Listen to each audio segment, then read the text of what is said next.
Let's start by addressing a glaring issue in this text before we get to the main points. The glaring issue is slavery.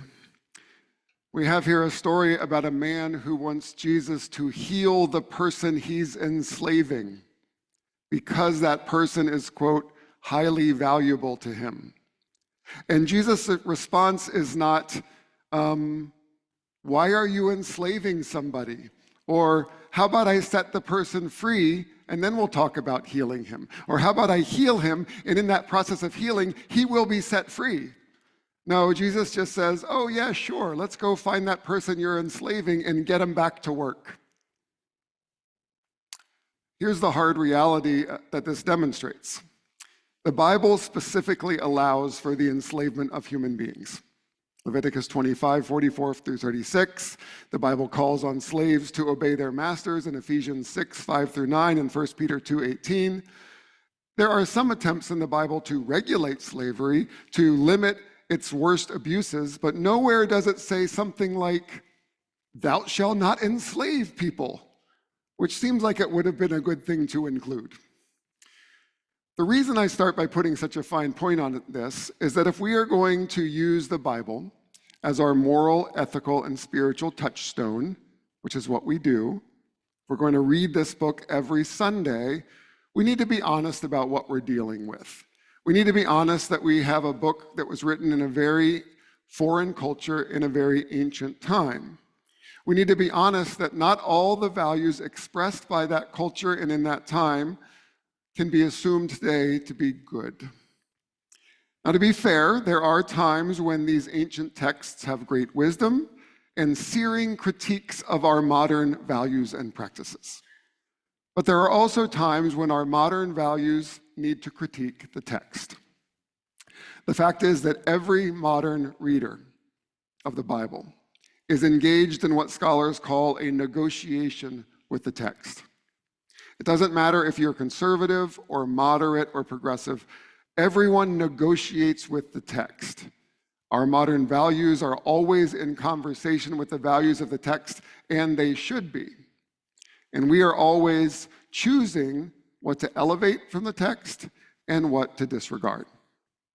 So with our story this morning, we acknowledge right up front that this story about faith is tainted by the fact that the person that we often look to as our greatest ethical teacher, Jesus, at best in this story fails to criticize the enslavement of another human being. Jesus accepts slavery as an institution of his time, and that just as imperfect people in our time can give us great wisdom and speak great truth, so can Jesus, so can the people who wrote these ancient texts do the same in the midst of their culture.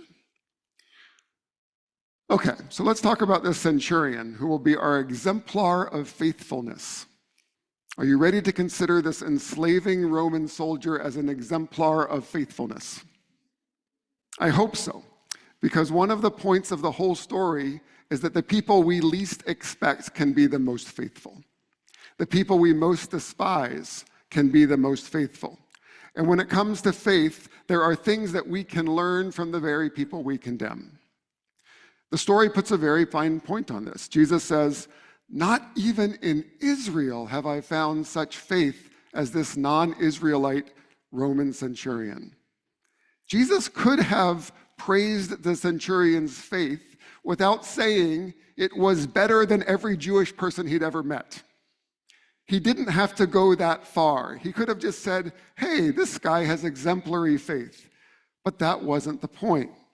The point is that this outsider could have greater faith than any insider. If we apply this today, we could say that a non-Christian can have greater faith than a Christian. A Muslim or a Jew or even an atheist can have greater faith than a Christian.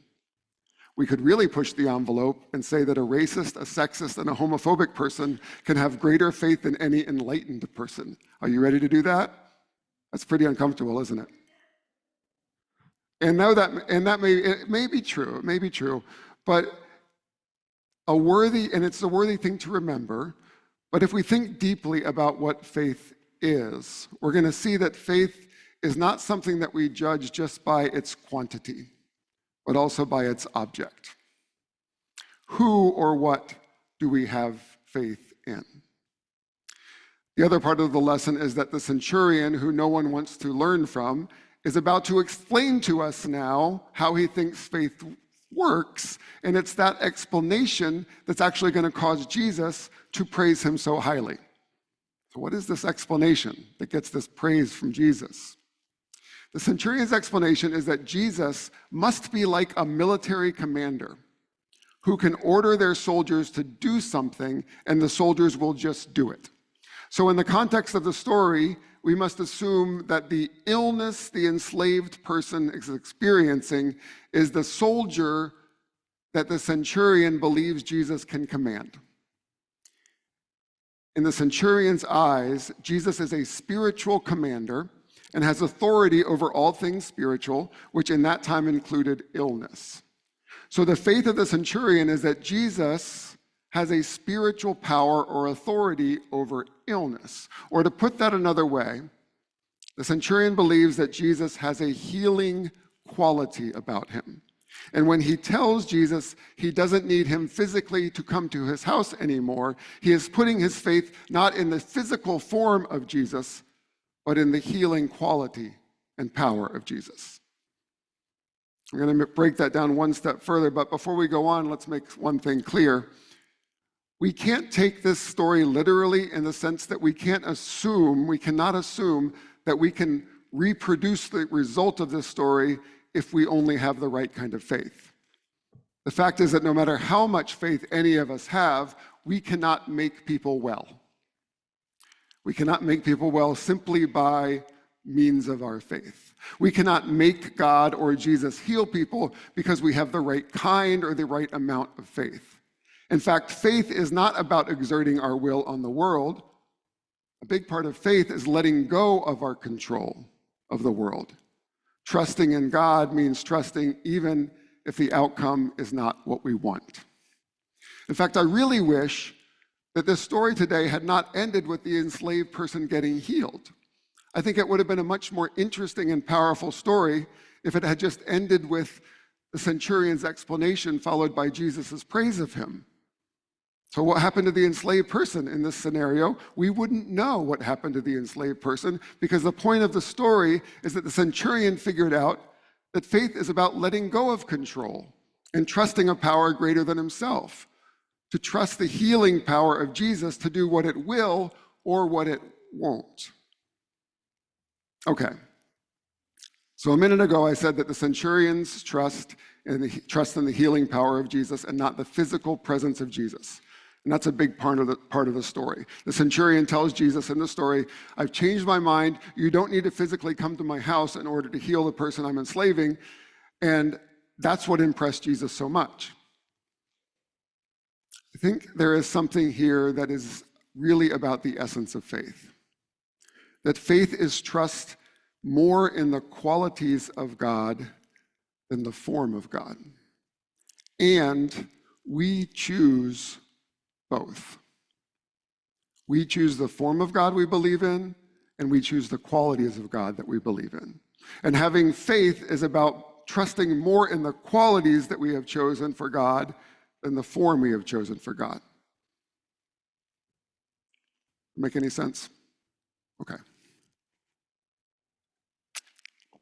So let's start talking about the form of God. What do you believe in about the form of God? Is God for you an invisible man in the sky? Is God a man? Is God a woman? Is God a person without gender? Or is God not a person at all? Is God a spirit?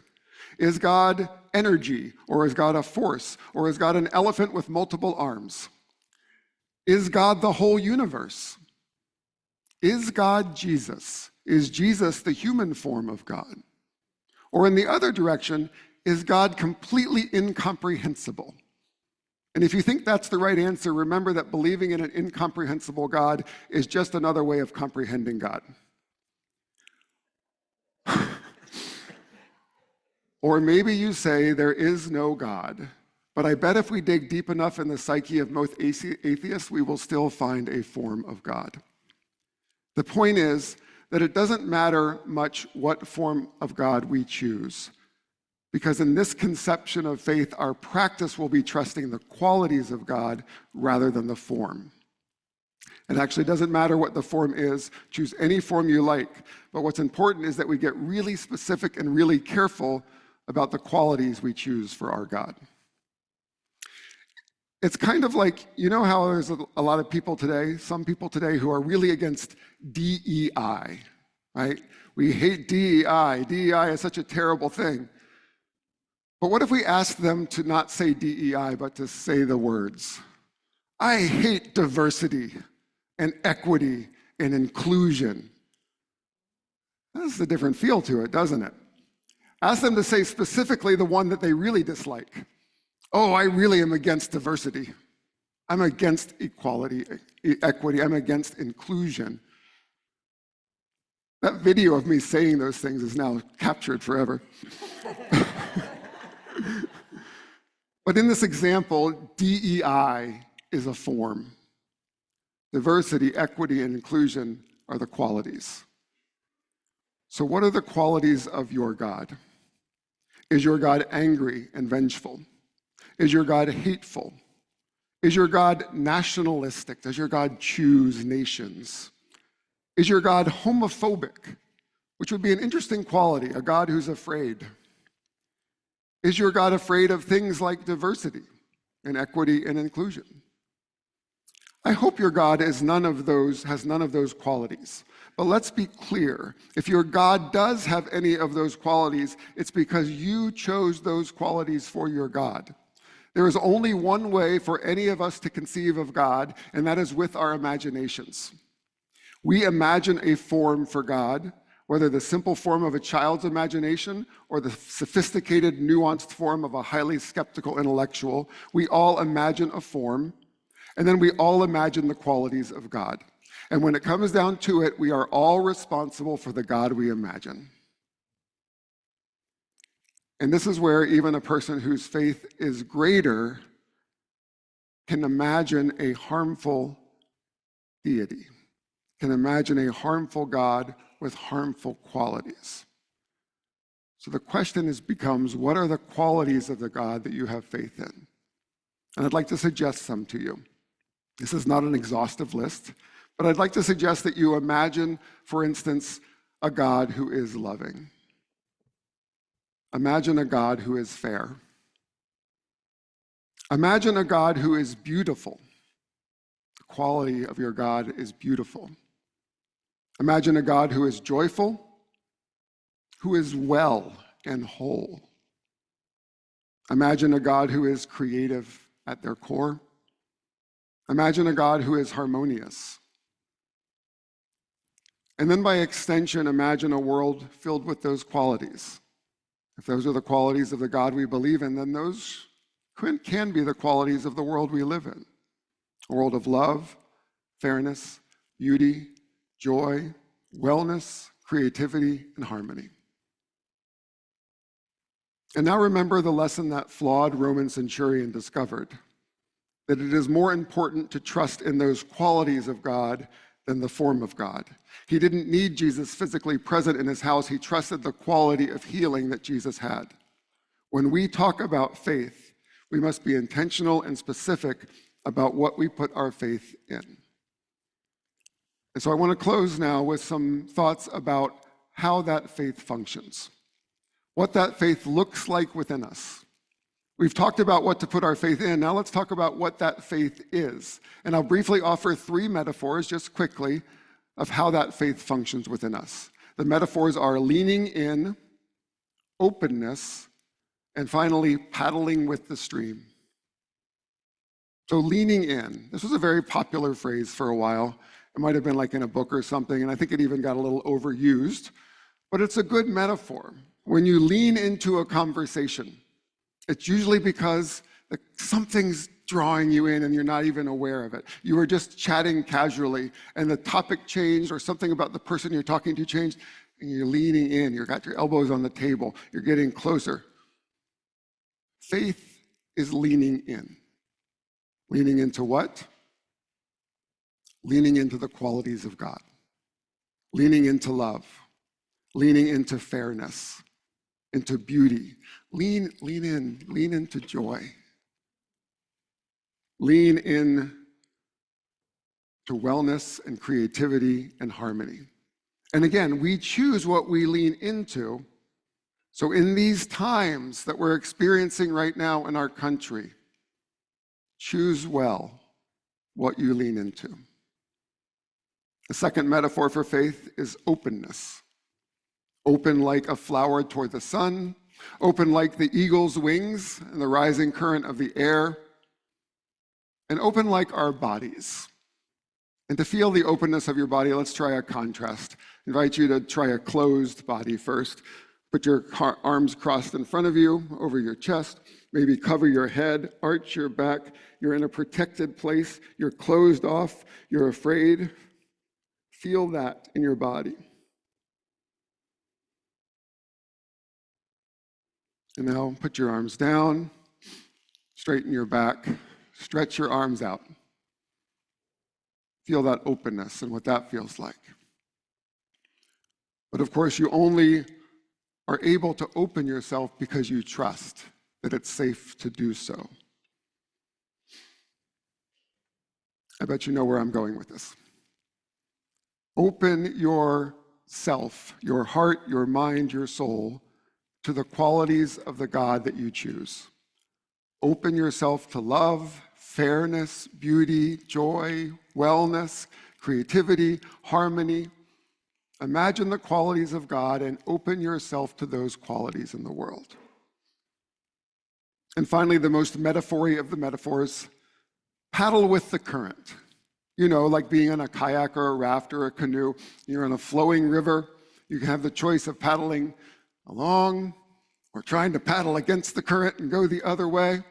But here's the weird thing about the rivers of life that we're paddling with or against. They are multiple. And they crisscross through us always. And so we always have a river of love flowing one way through us and a river of fear flowing the other way. We always have a river of fairness and a river of injustice. We always have a river of beauty flowing one way and a river of ugliness the other, of joy and despair, of wellness and sickness, of creativity and destruction, of harmony and discord, of all the good and wonderful in the world and all in the world that wants to control and destroy. And we get to choose which river we paddle with. And again, given what's happening in the world, we have to choose well. Faith is finding the current of love in your life and in the world and paddling along. Faith is finding the current of fairness in this world and paddling along. Faith is finding joy and what? Paddling along.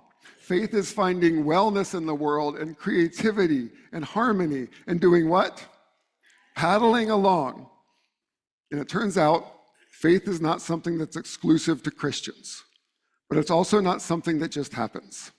It's something that we actively choose by the way we imagine God's forms and God's qualities, by the ways we intentionally and specifically focus on those qualities, and by the way we lean into love and fairness, by the way we open our hearts, minds, and souls to beauty and joy, and by the way we find the currents of wellness, and creativity, and harmony.